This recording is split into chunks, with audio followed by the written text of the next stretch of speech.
Wie wichtig ist internationaler Forschungsaustausch für kleine und mittlere Unternehmen?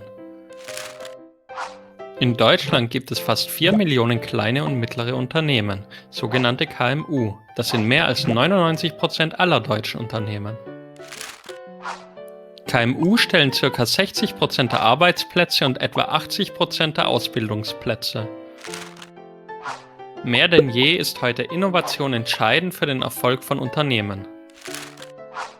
Innovationen entstehen mehr und mehr in Kooperationen und durch Forschungsaustausch zwischen Wirtschaft und Wissenschaft, in Zukunft auch immer mehr international.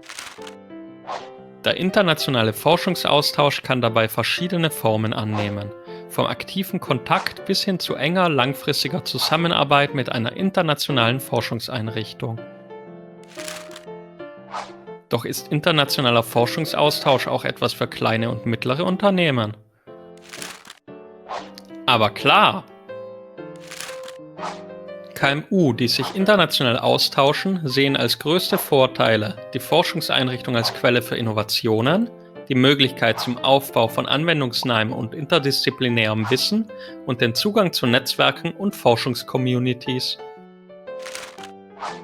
Haben wir Ihr Interesse geweckt? Dann schauen Sie auf researchingermany.org/KMU vorbei. Wir unterstützen Ihr KMU und bieten dafür beispielsweise einen Zertifikatslehrgang Internationales Forschungsmarketing für KMU an.